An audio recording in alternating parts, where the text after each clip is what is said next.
All right, well, I'll start again. This is the WBF press conference, and I'm Patrick Jourdain, President of the International Bridge Press Association, and my job here is to introduce the people at top table and then throw the matter open to questions from the press, and I'll try and ask you to announce your name and your country, and I will be in charge of who actually gets the chance to ask questions. So first of all, at top table, if I may start at the far end, we have Georgia Heth, who is Secretary of the World Bridge Federation. Next to her, we have Mr. Morphy, who is President of the Indian Bridge Federation, the hosts here in Chennai. Then in the centre, we have Sheena Rigarona, who is President of the World Bridge Federation. And just to my left, we have David Harris, Legal Counsel for the World Bridge Federation. I'm going to ask the two, Mr. Rona and Mr. Morphy, whether they would like to start with a short statement, and then we'll throw it open to questions. Thank you. Thank you, Patrick. Good afternoon and welcome to this press conference, this usual press conference that we have the day before the end of the championship. I want just to say a couple of words about the championship, about the numbers, about what happened in these 2 weeks. Then Mr. Murthy will say a couple of words about the Indian organization and the significance of the event for India. Then our General Counsel has to shortly inform you about some news, some statement, and then the stage is for your question. I have to say that this championship, I don't want to consider for the moment what happened before. We have already discussed it during our press conference one day before the starting, but concerning the championship, I have to say that we have to be really satisfied because we believe that this event was a great success, considering, first of all, the attendance of the players, then the facilities that we had in this venue, the facilities that we have in considering the hotel accommodation, the perfect organization of the Indian Bridge Federation. Just to give you some info about the participation, of course, for the main events, you know that we have 22 and 22 teams, because the format is the usual, 22 qualified teams in each category from the 8 WBF zone. But what is important is to look at the numbers of the transnational. I have here a short statistic starting from the beginning, and we can say that we started in 92 in Amamet with 74 teams. 2 years later, in Hamilton, Bermuda, we have 76. Then in 2001 in Paris, 74. Again 74 in 2003 Monaco. In Estoril, we had a great jump to 134 teams. In Shanghai, 149. Then in Sao Paulo, we go back to 68. In Veldhoven, Netherlands, in 2011, we achieved the record with under 51 teams attending. In Bali, 2 years ago, under 5, and this year, a very impressive number of under 41 teams attending this event. So it means that we can consider really to have achieved a great success in the international, a great success in participation, not only considering the teams that dropped from the main events, but considering the participation of new teams and the participation of the Indian teams and the other teams of the countries close to India.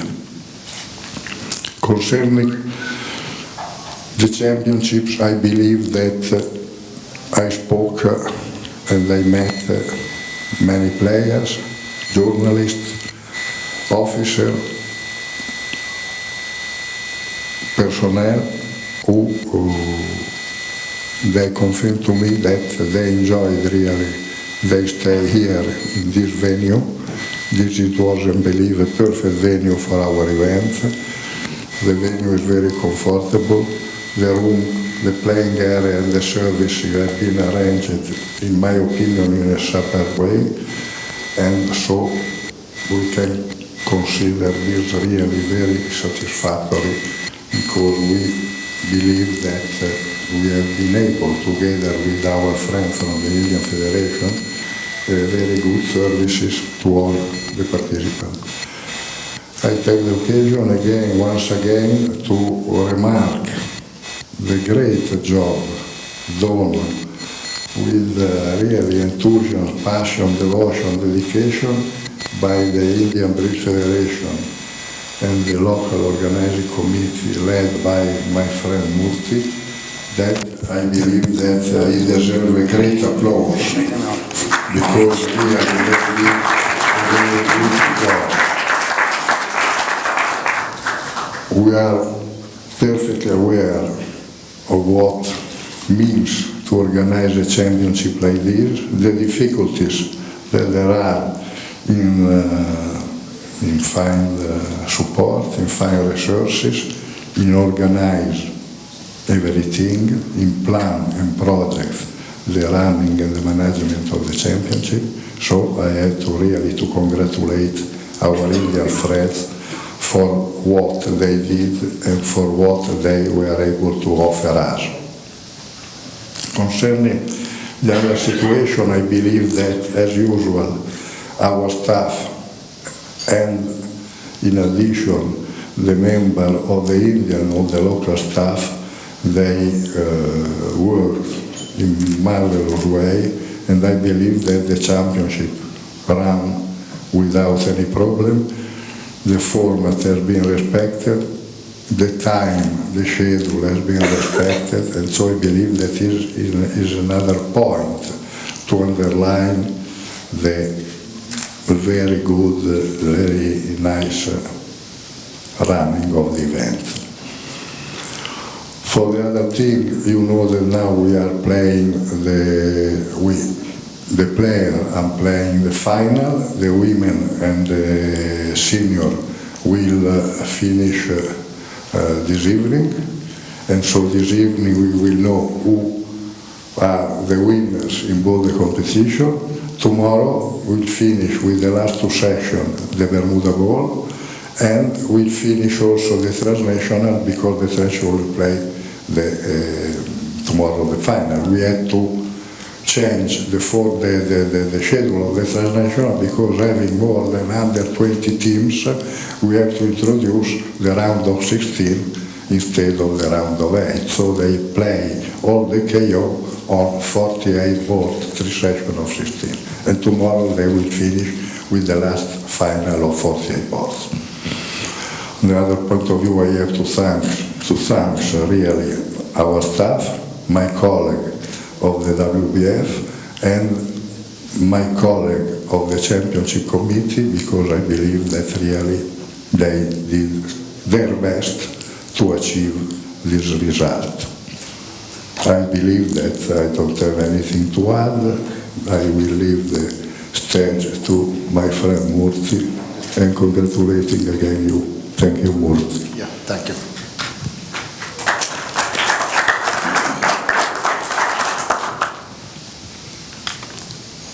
Good evening, everybody. I am really happy and proud to conduct this event in Chennai, in India. And while planning for this, we would only expect everybody to have sweet memories when they are back at home, because we know that whoever is to come here to attend the championship, they need to travel a lot, they need to leave their family a lot, in order to play big championship. It's tough time. But I'm also thankful to the organizer, that is the World Bridge Federation and the committee, to plan in such a way. As soon as they enter here, almost they took over everything because they have a very clean plan and everything has a clear setup. And it was very easy as we also prepare ourselves to plan the championship. When it coordinates with the World Bridge Federation's plan, it becomes absolutely easy, and we really enjoy having worked with all the World Bridge Federation volunteers, staffs and council members, because I have seen for the first 1 week there were continuous meetings, morning, afternoon, evening. People may wonder what sort of meeting is going on, how many people are there to sit to discuss various issues. Without all these discussions, I understand a concrete solution could never be attained. And as they decide everything, they stick to their decision, and the results always prove very success. We learned a lot of input from Scenario. We try to follow your style to be more successful. As a president of Indian Bridge Federation, I feel very proud that about 90 Indian teams took part in the transnational teams.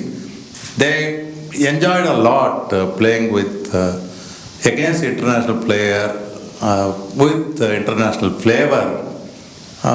They know how the world is playing bridge, how disciplined people are maintaining. They all, I believe, have learned. And to follow that for the past 3 days, almost out of around 600 pairs, for each day almost 200, 239, 203 pairs. Those are all called side events. Still, according to me, they are all very successful because our people, most of our people wanted to enjoy the international flavor, and they are all very happy and excited that they also took part in the World Championship. I thank the WBF officials, especially Genario Rona, and all the committee, and all the volunteers, all the press people for coming forward to participate in this event and see that this event is a grand success. And we try ourselves to give our best for the championship, as we are going to have a closing ceremony tomorrow. We will try to give our best, and I thank everybody, all my friends, whoever has worked with us, our press people, the hotel, and even customs, airport authorities, everybody. I take pleasure in thanking them with this opportunity. Thank you all. Thank you.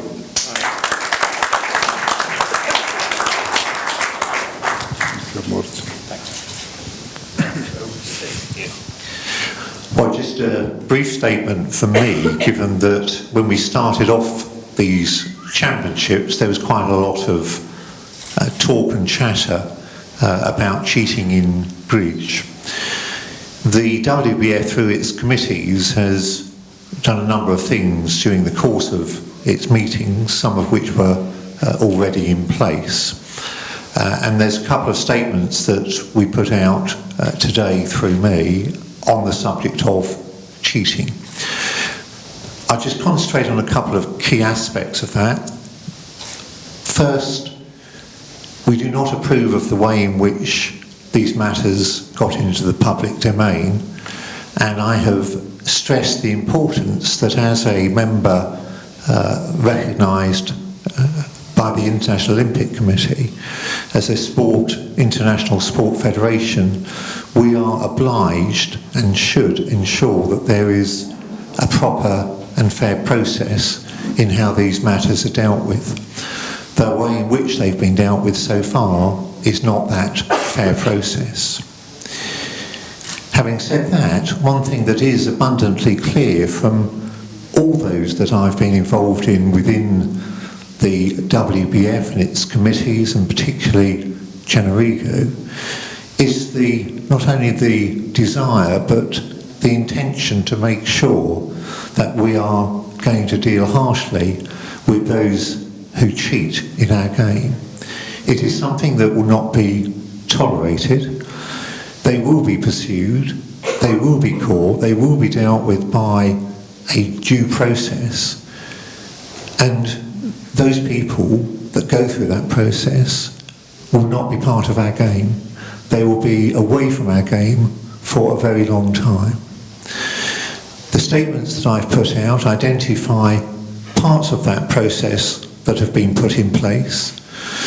We have a new disciplinary code which takes effect from the 1st of January next year. That's something which has been worked on for some while. We have issued guidance to zonal authorities and national bridge organisations to ensure that they deal with these matters in a consistent manner, that there's a consistency of approach and application of sanctions that should apply for those who are found guilty of cheating. We have, some might have seen, adopted a declaration from earlier in the year, integrity in sport. This is a process, a principle that was set down by Sport Accord at its convention when we met in March in Sochi, and the WBF unanimously supported that. And it talks about not just ensuring that we follow the rules, but that we play our sport in a fair manner, and that all the things that we do around it is done with integrity. Doing the right thing doesn't just mean, well, the rule says this, so that's what you have to do. And many of the players know that active ethics is something which many support to make sure that we have a good and clean sport to play in. One of the complaints and criticisms made previously, and supposedly the justification for doing what took place of outing players, was that the WBF was slow to react. We have established an agreement with the High-Level Players Commission that they will receive complaints that people have of collusive cheating, that they will examine those, they will have available to them all the video evidence that is around and any other evidence that might be relevant. They will look at and consider a number of statistical probabilities to identify those who may suddenly be doing much better than the rest of the world does. And they will then provide that information for us to prosecute in a fair and proper manner. The people dealing with that will do so in a very confidential way. They will not be embarking on gossip, rumour mongering and the like through social media. They will be making sure that they keep the matters between themselves when they discuss it before passing that through for the follow-on steps to be taken. And I'm confident that doing that will ensure that we have a fair process to follow, that those that are accused of wrongdoing will have the opportunity to present their case, and the matter will be dealt with in accordance with a due process. We will, as far as we are realistically able, catch these cheaters. That is something all those who are involved in bridge wish to do, and all those people along this top table certainly sign up to that. I won't go on beyond that. The statements are on the web, I think via the WBF video. They'll probably be on in the bulletin in the morning and available. And if people have any questions or queries subsequently, by all means they can email me, and my email I think is available, and most people will know it via the WBF website. Thank you very much. Wait, Patrick. Right, well, now comes the moment when we... Sorry, Georgia would like to say something, the Secretary. All right. I'm not here today because I'm the Secretary. I'm here today because I'm the current Chairman of the Disciplinary Commission. I have a long experience in disciplinary matters in the ACBL, and some of you may remember the case that I chaired last year, which took an inordinate amount of my time. David has told you a lot about the process and why it's important to do it. It is, but not only for those reasons. The greatest gift the WBF can give bridge is clean bridge at the highest levels. We have to maintain the integrity of bridge. We are very good at running tournaments. You heard the comments from Mr. Rona, Mr. Murdy. We are very good at running tournaments in conjunction with our local people. But the job we can handle is to keep the game of bridge clean. The reason the process is important in that is that when we are appealed to CAS, the Court of Arbitration of Sports, I believe it is, we want our findings to be maintained. It doesn't mean we're not committed to cheating. It means we're all that more committed to finding cheating and rooting it out, because we want to make sure that when we catch a cheater, the cheater remains caught. The one criticism I saw frequently from the interview I did earlier this week is why we were not recommending expulsion for first-time convictions. This would work a great financial hardship on our NBOs that receive funding from the Olympics. And so we went with 10 years for the first offense, but the expulsion for the second. Remember, these are only guidelines, and they do not have to be respected as a maximum by our organizations that do not receive funding. We do hope they receive consideration as a minimum, however. One of our goals as part of the discipline process is to develop reciprocity among the NBOs so that we don't see as many duplicate trials, and that a person can't just move from one area to another area to continue playing bridge when they've been found guilty of cheating. If we can develop a system where we all afford the necessary due process rights to the cheaters, or the alleged cheaters, I should say, where we all impose reasonable penalties on the people once they're found guilty, and we all use process so that we're upheld if they go to CAS, we will have a clean game worldwide, and it will be streamlined in the process.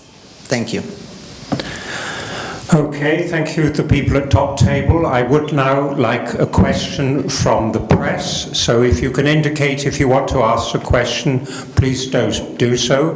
Mr. Jan Swan, our press room manager, will bring you a microphone. Right, those who would like to ask a question, please show, don't be shy. All right, we have a question. I think that was a hand raised by Mr. Jan van Kleef of the Netherlands.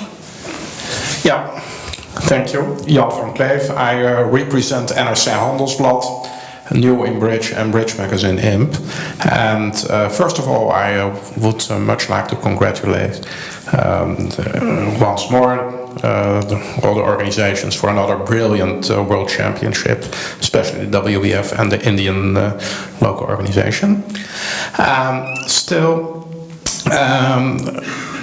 do you, and anybody can answer the question, maybe Gianrigo, maybe David, do you agree with me that the actions by Boy Brogeland during the last 2 months could be considered as a wake-up call? Because it seems, to use the words of Mrs. Head, that it did streamline the process as to disciplinary new measures. Could I answer that, please? Since the time Gianrigo has been elected president of the WBF, it has been his foremost goal to develop this disciplinary commission. It has been his goal to stamp out cheating in the world of bridge. We put in the first system. We came up through review. We discovered changes were needed. We've been working on those changes.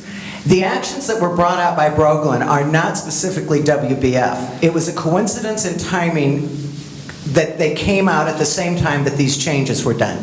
These changes would have been done at this meeting whether or not those allegations had been made. I cannot tell you any stronger that this has been one of Gianrigo's main concerns during his presidency.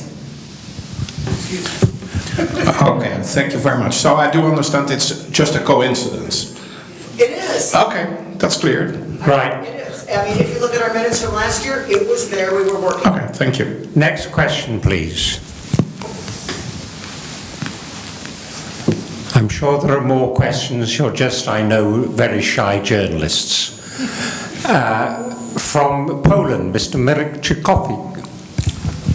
I'm Marek Wojcicki from Poland, representing here Polish Bridge Magazine.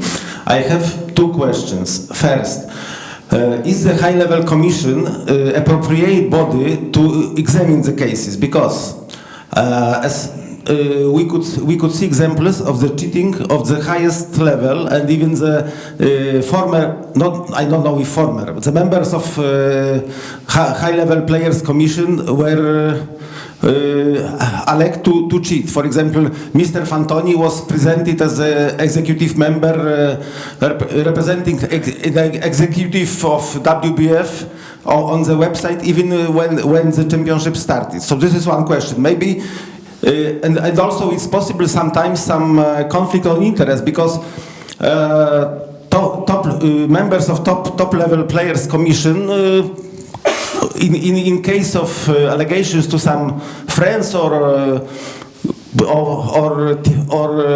team members can be not 100% objective. This is, I'm not sure. Maybe should be some commission with which will consist from authorities, but not necessarily players, or maybe players who are not so active now. I think I've understood the question, which is... And I have one more question. In two parts. Can I just say, because we need an answer. Part one was, how are the players' representatives on the WBF Council chosen?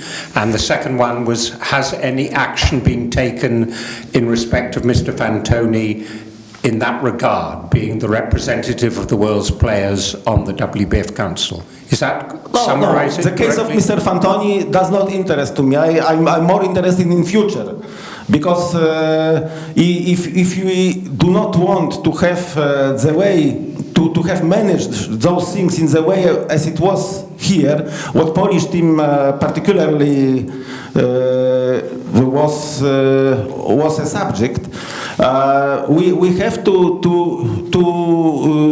find the procedure more or less consistent with what Mr. Harris presented. That there is somebody which hears the rumors, which collects the statistics and make some preventive motions. So, for example, if there are the rumors, they examine it before they are public. This is what I understood, and I think it's the correct way. But I'm not 100% convinced that high-level players commission is appropriate body. So this is the first question or first problem. Second is about the cases which were known before the championships. We know there are 4 pairs. If there are any deadlines when the decisions will be taken, for example, because as far as I know, some kind of prosecution started. So if there are any deadlines where evidence will be considered, when the players, there will be some hearings, and when will be some decisions taken. This is my second question. Thank you. Okay, so the question, is it for Mr. Rona? How are the players' representatives on the WBF Council, and how will the Players' Commission be chosen? The player is, the rule are the bylaws explain clearly which is the way. The player had to be, preferably, if they are, world grandmaster, and have to be appointed following the suggestion of the various federations of the various zones. There are a fixed number of players, 4 representing Zone 1, 3 from Zone 2, 2 from Zone 6, 1 for the other zone, and I received suggestion from the federation, because the federation are our members, and then we appoint 14 players to be part of the commission. Then the 14 players, in addition to the 14 players, there is ex officio the chairman of the youth committee, is member of this commission. Then there are elections for the candidate, there are the presentation of the candidature, and for the last January there were 2 candidates to be elected for the Executive Council, and of course they have been elected. Only 2 candidates among the 15 presented the candidatures, and it was Miss Janice Simon Morrison from USA and Mr. Fulvio Fantoni from Monaco, and they have been elected just January. So it means that in 7 months I don't know what happened, but this is the story. Then, this is the way to elect, but also then David will explain about this the duty of the high-level commission. They are not investigators, they are experts. They are, first of all, the channel who the player can send their info, their report, to send all this info to the prosecutor. So to follow the right way. Because of course, if something happened during the championship, of course the players have to present their complaint to the officer of the championship. If something is discovered later, the only way is to send through this channel to the commission will forward to the prosecutor can ask their support as expert, but also he can ask the support, as David said, to other is normal, as it happened in every case, also in the civil action.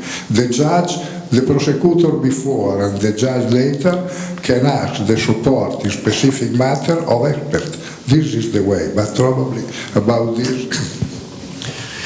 Yeah, just to say about the concerns indicated on who are these members, and Gianrigo has explained how they're appointed. I'd just like people to remember and take into account that a number of people have had allegations made against them.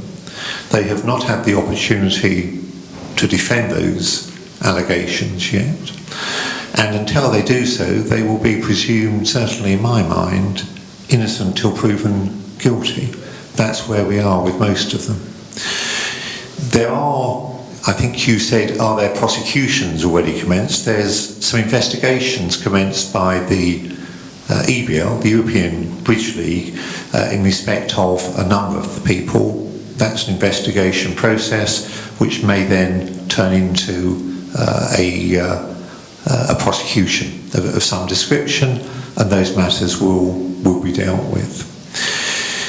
The people on the commission that are going to examine these will be given some strict guidelines as to what they have to adhere to. I indicated that they all sign up to confidentiality of process, not to discuss it outside their own group. But you identify a particular safeguard that is necessary is, what if one of these people is a team member or a partner of someone else within the group?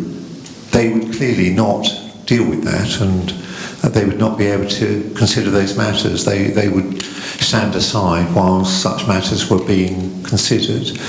If there's any concern about any of the members of the group, the chairman of the group, the chairman of the High Level Players Commission at her ADN, Philippe Cronier, will make Gianrico aware of the need to consider whether or not anyone should be replaced. But the people that we've had the meeting with are all exceedingly keen on trying to make sure that they do their bit to deal with the cheating issue. And until there are problems, as far as I'm concerned, they're going to go forward and perform a positive role in analysing some of the evidence and making sure it's in a presentable form to assist me in prosecuting matters where appropriate. Right. Well, I'm also a journalist, and I would like to ask David Harris a question on behalf of the Daily Telegraph from London. It is this: you have explained to us, I think, that players making allegations are required to do so in private and confidence to this Players' Commission. And they, as I understand it, find out whether there's a case to answer. And while they're doing that, everything is confidential. The question I would like to ask is, if there is a case to answer and it moves, as it were, into a prosecution phase, whether the names will be known at that point in public.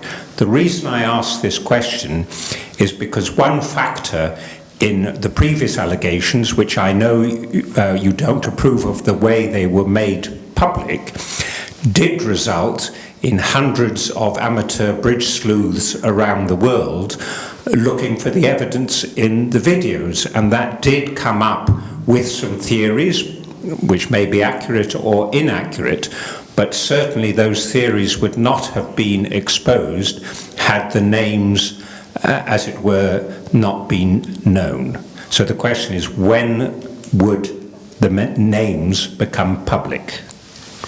So following the initial procedure, and once there has been a prima facie case established against any partnership, they first will be given the opportunity to respond to the allegations. Subject to what their response is and how the matter is dealt with after that, if charges are then to be brought against them, it will be at that stage that the names will become public. Once the process of formal charging and prosecution takes place, the matter will then be in the hands of the Disciplinary Committee, and it will be within the public domain at that stage. Thank you. Let's try somebody new. Anyone else wish to ask a question other than somebody who's already asked one? Right. Katie Thorpe of Canada. With apologies. After this, so please make. Okay, with apologies if you've actually already answered this and I just sort of missed it. But if I'm a player and I complain to the Commission of high-level players, that's my word, and I say this is what I think is happening.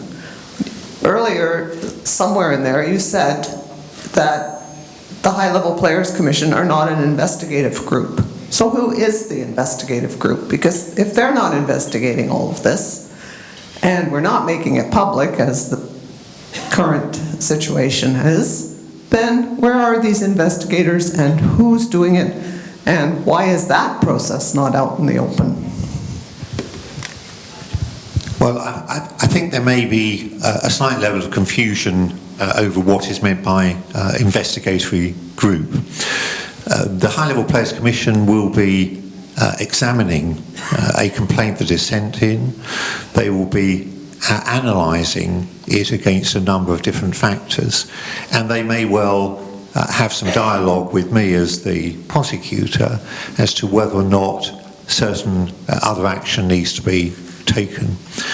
That might be decided by me as to whether or not it should be pursued in a particular way, using some of the members of that group or by other means. That's how the process will work. So they are part of the investigatory process. They are not driving it. If perhaps I can explain it in that way. Okay, I'm just about to have another question, but before we do that... Just a second. Sorry, Georgia. This is only an additional method. This does not replace what we've done before to investigate. We would prefer that complaints be made at the tournament rather than waiting to be told to us later. When they are made at a tournament, we can start the investigation there. We have a large staff at the investigation who works with us, and we can continue the investigation on. One of the reasons that investigations remain confidential is it's very difficult to obtain evidence of cheating, of new cheating, once the investigation is made public. They may be cheaters, but they're not stupid. You know, they're going to quit the methods then. And it's very advantageous to get evidence later on. WBF staff is involved. We involve, before the High-Level Players Commission was involved, we would ask individual players to assist us in our investigation. The High-Level Players is not the only tool. It's just a new tool to handle these complaints that come after people watch the videotapes and see things and develop evidence after the tournament. Now, we've put the 60-day limit on complaints for that because we have to be able to develop other evidence. And people's memories fade. We need to get that going as soon as possible to make a solid investigation. Check shirt, he wants to ask a question. All right, so there is one announcement for an administrative point I've been asked to make, which is the announcement of the winners tomorrow, and the prize giving and closing ceremony will be at 7 p.m. in the same hall as we are now. Other questions? We have one from the Indian press there. Could you give us your name, please, and who you represent? Sir, Murthy sir, உங்களுக்கு yeah. Give your name and press. Sir, Dinakaran reporter நான் Guru. Okay. Sir இப்போ பார்த்தீங்கன்னா நமக்கு India players இது வரைக்கும் வரல. நமக்கு ஃபைனலுக்கு இது வரைக்கும் வரல. இதனால எப்படி நமக்கு பிளேயர்ஸ் எப்படி நமக்கு விளையாண்டுட்டு இருக்காங்க, அவங்க எப்படி இப்போ ப்ராக்டிஸ் எப்படி பண்ணிட்டு இருக்காங்க, அதை பற்றி கொஞ்சம் சொல்லுங்களேன் சார். நம்ம ஃபைனல்ஸ் எப்படி அடுத்ததுக்கு நமக்கு வாய்ப்பு இருக்கா அந்த மாதிரி? I will just explain some in English. He is asking why Indian players are not performing well. Is there a possibility that after this event at least, is there a possibility that Indian players try and perform well in future championship?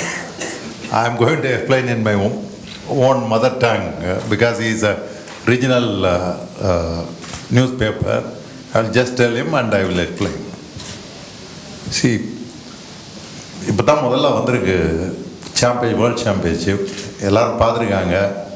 நிறைய enthusiasm நிறையா develop ஆகிருக்கு. நிறையா பேர் விளையாடணும், win பண்ணணுங்கிற ஆசையை உண்டு பண்ணுங்கிறக்காக தான் இவ்வளோ செலவு பண்ணி இவ்வளோ பெரிய சாம்பியன்ஷிப் நடந்திருக்கோம். நம்பிக்கை தான் லைஃப். நம்பிக்கையோடு முயற்சி பண்ணோம், சக்ஸஸ்ஃபுல்லாக வருவோன்னு நம்புவோம். ஓகேயா? Awareness is improve. இப்போ அவேர்னஸ் பிரிட்ஜுனா வெறும் சீட்டு விளையாட்டுன்னு இல்லாமல் இப்போ வந்து இதுவும் ஒரு கேம் அப்படிங்கிற அவேர்னஸ் இப்போ நிறையா இம்ப்ரூவ் ஆகிருக்கு இந்த வேர்ல்ட் சாம்பியன்ஷிப்புக்கு அப்புறம். ஸ்கூல் பசங்களாம் எல்லாம் இன்வால்வ் வராங்களா சார்? ஸ்கூல் பசங்கள்லாம் நிறையா பேர் வந்தாங்க, இங்கே வந்தாங்க, பார்த்தாங்க. ஸோ நிறையா இம்ப்ரூவ் ஆகிறதுக்கு பாசிபிலிட்டி இருக்குது. Thank you. Thank you. Okay, now we're about to close. We have two questions. We have Jan van Cleef to end, but we'll have Herman de Waal from Belgium now, as he hasn't had a chance yet. Herman, but I'm asking a personal question, but I think many people will ask this question of themselves. At the first press conference, there was an exchange between Mr. Ronklinger and Janari Gorona about a case that had come up in Bali, and there was some confusion as to whether this had been investigated. I assume that 2 weeks later, Janarigo, you have had a talk with Ronklinger and you have... Well, I've had a chat with Ronklinger and I pursued the nature of his query that he raised. I have communicated with him some of the information related to that, and I spoke with the person that the complaint was made to originally. It's part of an ongoing investigation, and that's as much as I can say. Thank you. That's enough. Okay, and perhaps a final question from Mr. Jan van Kleef, who began proceedings. Okay. By now we know that Poland will win a medal here in the Bermuda Bowl. On the other hand, just before the start of this tournament, the Polish pair Balecki-Smuczynski had to leave to play here. On the other hand, again, they were on the Polish team which qualified in last year at the championships, European Championships in Opatia. So my question is, if Poland wins the medal indeed tomorrow, almost certain, would then, if Balecki-Smuczynski in a later stage will be found guilty indeed, affect the title of Poland here? I did not understand what Balecki-Smuczynski will. No. Do I have to repeat? Okay. No, the last part. Balecki-Smuczynski will. If they will be found guilty, because now they are under investigation, and if they will be found guilty, would that affect the medal of Poland, which they will win tomorrow, silver or gold? You know that the law is very clear, the code is very clear. There are what we say objective responsibility, and in case someone is discovered or is declared guilty, there are consequences, of course, for the team, for the federation, and for the team. It's normal. Nothing changed. Right. There is no problem. Yes. So your answer is yes? I believe that I can say yes, of course. Thank you. Of course, because if someone is guilty, the law says that what happened in Bali. In Bali, what happened? A pair have been declared guilty, and the title, medals, and so on have been revoked. This is the law. But in Bali, we had a binding decision who said that the pair was guilty. This is the point. Without a statement it's not a statement, without the decision of the disciplinary organ, the final decision, it's impossible to say that someone is guilty, because all the other consequences start when the decision is binding. So it's not possible to have appeal and so on. And of course all the consequences will follow. This is clear. All right, well, two things. No, Georgia, I believe that is so, no? I don't think the issue is as clear as you do. It's going to come down to the qualifications to play in the Bermuda Bowl, and I'm not as familiar with those as you are. I think it makes a difference that they didn't play here. Yes. I think it makes a significant difference that that pair was eliminated. And I think that it will require study by the executive and our legal advisors to determine what happens. So the answer for the moment is we don't know. I believe that's Okay. the safest answer. Fair enough, thank you. Okay, now I think we conclude the questions now. I've been asked for two admin points. The first one, the photographer's asked, could the people at top table please stand for a moment, because he's found it difficult to take a photograph of us sitting down. No, but before leaving, I have a question for the journalist.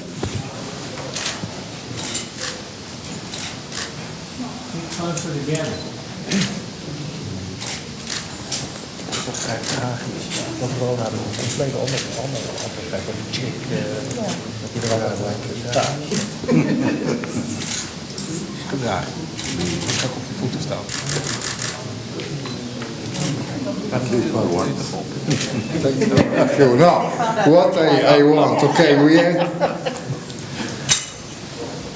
we had many questions, several questions, not so many, about this situation of cheating and so on. And then we had a question from an Indian journalist about India. But I would like to know, which is some of you a representative of the industry, can confirm my impression that apart gossip, apart cheating, apart everything, if you believe that this championship was a good event, the venue was good, the accommodation was good, the management was good, and so on. This is important for me. Just to have one question about this point. I will answer personally, Gianrigo. I think it's been a magnificent venue for these bridge championships, and it has been a great championships here in Chennai.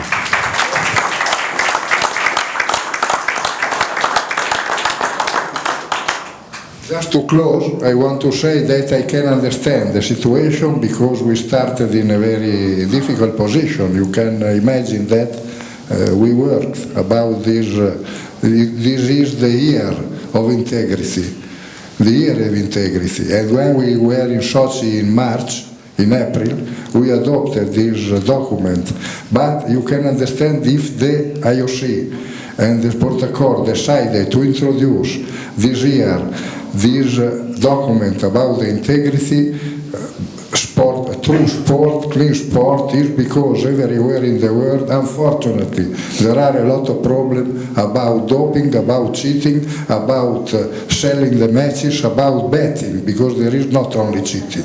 So you can imagine that as soon as we adopt this document, we have to face this situation. And we were working about introducing new, as George said, new tools to clean our sport before to have all this situation.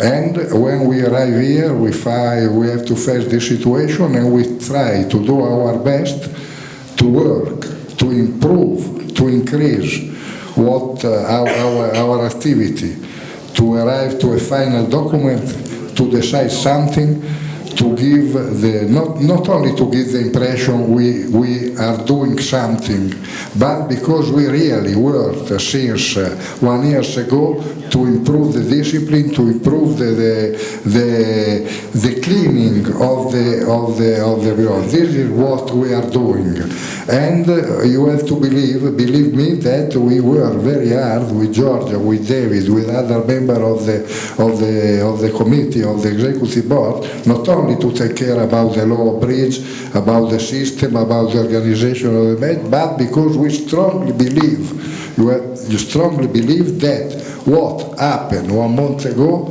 what happened in this discussion is not the bridge that we want to have. This is the problem. We want to have really a bridge clean, and we want to do what is in our possibilities to try to eliminate this cancer, because this is a cancer that has to be eliminated. And I assure you that is the thinking of all of us, of the board, of the officer, and all the people who are working in our family. Thank you so much. Right, well, gentlemen and ladies of the press, I declare this conference closed with the comment that we want to thank those at top table very much indeed for their time. Thank you. And secondly, I think they can be rewarded, the journalists, if they want to, by taking advantage of whatever is on the left-hand side of the hall. Thank you. So a big round of applause for that.